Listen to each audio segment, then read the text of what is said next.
Shalom la famille, j'espère que vous allez bien. J'aimerais qu'on puisse adorer le Seigneur ensemble.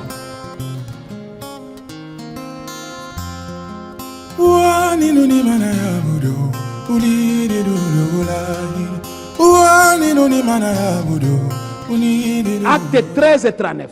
La Bible dit, et que quiconque croit est justifié par lui, et toutes les choses dont vous ne pouviez être justifié par la loi de Moïse. Et quiconque croit est justifié. Donc, si toi tu crois seulement à l'évangile éternel, automatiquement, donc cet même évangile va commencer à te justifier. La justification ici, c'est la purification.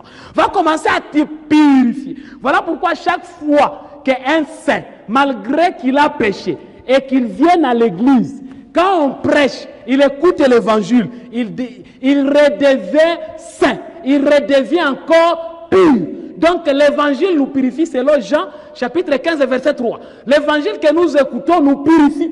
Même si, mon frère, ma sœur, même si tu viens de faire quelle sorte de péché, même si un samedi, tu as couché avec une femme d'autrui, laisse-moi dire ça, tu as couché avec une femme d'autrui, ou bien toi, ma sœur, tu as couché avec un homme, un mari d'autrui, ou bien tu as fait je ne sais pas quoi, mon frère, le dimanche, viens à l'église.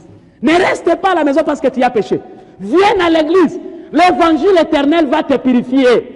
Une fois que tu l'écoutes, sans même pas demander, oh Dieu, pardonne-moi, j'ai fait ceci, cela, ou bien aller auprès des pasteurs, pasteur, que Dieu me pardonne, parce que même le ministre de la parole aujourd'hui, en tout cas, il devient aussi des gens à douter. Tu pars te confesser devant lui et c'est lui qui va commencer maintenant à te créer des problèmes sur cette confession que tu as fait. Donc il faut être prudent sur ces points-là.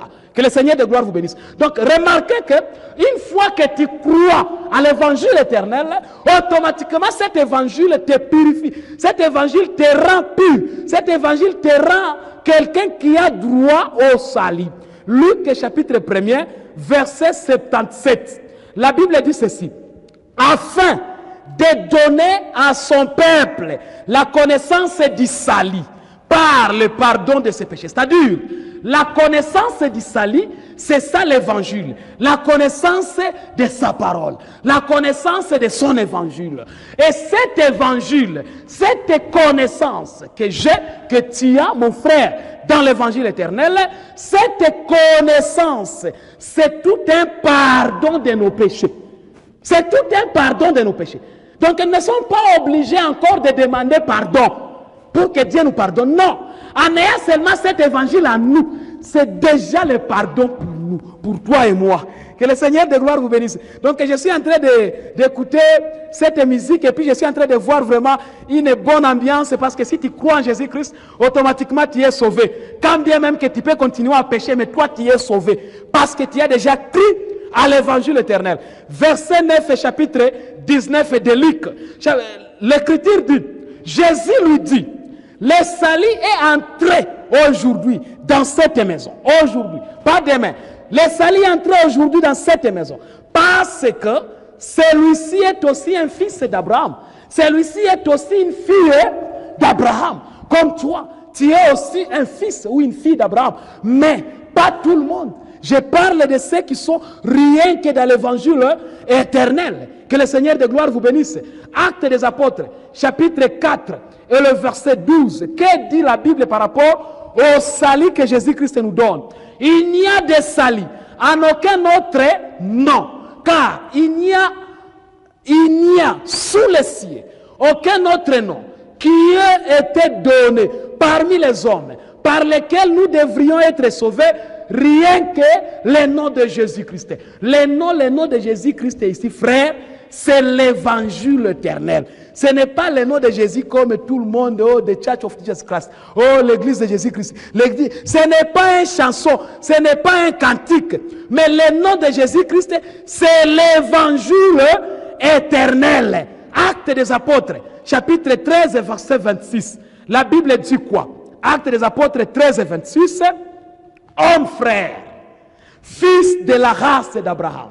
J'aime bien ça, frère. Fils de la race d'Abraham. C'est ça le prédestiné. C'est ce qu'il a connu d'avance. C'est ce qu'il a appelé, il les a justifiés et il les glorifiera. Malgré le péché, frère. Donc, fils de la race d'Abraham, et vous qui craignez Dieu, c'est à vous que cette parole d'Esaïe a été envoyée. Donc, la crainte de Dieu ici, c'est toute notre vie, nous qui ont cru dans cet évangile. Mais ça peut arriver qu'un fils et une fille d'Abraham tombent. Donc, malgré qu'il tombe, ce n'est pas qu'il n'est plus fils d'Abraham ou fille d'Abraham. Le ciel, il entrera seulement malgré ses péchés.